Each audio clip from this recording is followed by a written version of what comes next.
എല്ലാവരും ഒന്ന് സ്കിപ്പ് ചെയ്യാതെ കണ്ടേക്കണം. കൂടെ തന്നെ നമ്മുടെ ഈ ഷമീസ് കിച്ചൻ ചാനൽ ഇതുവരെയും സബ്സ്ക്രൈബ് ചെയ്യാത്തവരുണ്ടെങ്കിൽ അല്ലെങ്കിൽ ഇത് ആദ്യമായിട്ടാണ് കാണുന്നതെങ്കിൽ പ്ലീസ് ഒന്ന് സബ്സ്ക്രൈബ് ചെയ്തേക്കണേ. ആ തൊട്ടടുത്ത് കാണുന്ന ബെല്ലൈക്കനിൽ ഓൾ കൂടി ഒന്ന് മറക്കാതെ പ്രസ് ചെയ്തേക്കണം. എന്നാൽ ശരി, നമുക്ക് വേഗം വീഡിയോയിലേക്ക് പോകാം. നമ്മുടെ ഈ കട്ടൻ ചായ തയ്യാറാക്കിയെടുക്കാൻ വേണ്ടിയിട്ട് ഞാനിപ്പോൾ ഒരു 3 ഗ്ലാസ് വെള്ളം വെച്ചിട്ടുണ്ട്. അപ്പോൾ നല്ലതുപോലെ ഒന്ന് ചൂടായി വരുന്നുണ്ട്. ഇപ്പോൾ ഇനി നമുക്ക് വേണ്ടത് നന്നായിട്ടൊന്ന് തിളച്ച് വരട്ടെ ഈ വെള്ളം ഒന്ന്. അപ്പോൾ ഇതുപോലെ ഒന്ന് തിളച്ചു തുടങ്ങി കഴിഞ്ഞാൽ പിന്നെ നമുക്കിതിലേക്ക് ചേർത്ത് കൊടുക്കേണ്ടത് അത്യാവശ്യം ചെറിയൊരു സൈസ് അളവിൽ ഇഞ്ചി എടുത്തിട്ടുണ്ട്. എന്നിട്ട് ചെറുതായിട്ടൊന്ന് ചതച്ചെടുത്തതാണ്. അതുകൂടി നമുക്കിതിലേക്കൊന്ന് ചേർത്ത് കൊടുക്കാം. ഇഞ്ചിക്കൊപ്പം തന്നെ പിന്നെ നമുക്കിതിലേക്ക് വേണ്ടത് ഒരു 2 ഏലക്കായും കൂടിയാണ്. അപ്പോൾ അതും ചേർക്കുകയാണ്.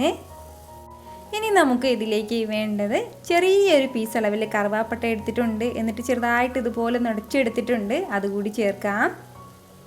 കൂടെ തന്നെ നമ്മുടെ കട്ടൻ ചായയുടെ മധുരത്തിന് ആവശ്യമായിട്ടുള്ള പഞ്ചസാരയും കൂടി ചേർത്ത് കൊടുക്കാം.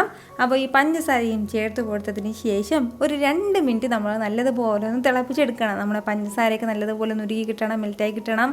അതുപോലെ തന്നെ നമ്മുടെ ഈ കറുവാപ്പട്ടയുടെയും ഏലക്കയുടെയും ഇഞ്ചിയുടെയൊക്കെ ആ ഒരു ഫ്ലേവർ എല്ലാം നമ്മുടെ വെള്ളത്തിലൊന്ന് ഇറങ്ങി കിട്ടണം.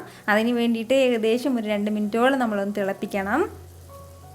സാധാരണ നമ്മൾ കട്ടൻ ചായ തയ്യാറാക്കുന്നതിൽ നിന്നും കുറച്ച് വ്യത്യസ്തമായിട്ടുള്ള രീതിയിലാണ് നമ്മൾ തയ്യാറാക്കിയെടുക്കുന്നത്. പക്ഷേ ഭയങ്കരമായിട്ടുള്ള റിഫ്രഷ്മെൻ്റ് ആയിട്ടുള്ള ഒരു കട്ടൻ ചായ കേട്ടോ. അപ്പോൾ ഉറപ്പായിട്ട് ഇതുവരെ ഇതുപോലെ ട്രൈ ചെയ്തിട്ടില്ല എന്നുണ്ടെങ്കിൽ നിങ്ങൾ ട്രൈ ചെയ്ത് നോക്കണം. നമ്മുടെ ഈ വെള്ളം എല്ലാം ഒന്ന് തിളച്ച് തുടങ്ങിയിട്ട് ഇപ്പോൾ ഒരു 2 മിനിറ്റോളം ആയിട്ടുണ്ട്. ഇത് ഇത്രയും ആയിക്കഴിഞ്ഞാൽ ഇനി നമുക്കിതിലേക്ക് വേണ്ടത് നമ്മുടെ കടുപ്പത്തിനനുസരിച്ചിട്ടുള്ള തേയിലപ്പൊടിയും കൂടിയാണ്. അപ്പോൾ ഞാൻ ഇതുപോലെ കുറച്ച് തേയിലപ്പൊടി ഒന്ന് ചേർത്ത് കൊടുക്കുകയാണ്. അപ്പോൾ തേയിലപ്പൊടി ചേർത്ത് കൊടുത്തു കഴിഞ്ഞാൽ പിന്നെ നമ്മൾ ഒരുപാട് സമയം തിളപ്പിക്കാനൊന്നും നിൽക്കരുത്. ഒന്ന് ചേർത്ത് കൊടുത്തിട്ട് ഇതുപോലെ ഒന്ന് മിക്സ് ചെയ്ത് കൊടുക്കണം. അതിന് ശേഷം നമുക്ക് ഫ്ലെയിം ഒന്ന് ഓഫ് ചെയ്യാം. പിന്നീട് ഒരുപാട് സമയം തിളക്കേണ്ട ഒന്നും ആവശ്യമില്ല. ഫ്ലെയിം ഓഫ് ചെയ്ത് കൊടുത്തതിന് ശേഷം പിന്നെ നമുക്കിതിലേക്ക് വേണ്ടതാണ് ഇതുപോലൊരു പകുതി നാരങ്ങയും കൂടി എടുത്തിട്ടുണ്ട്.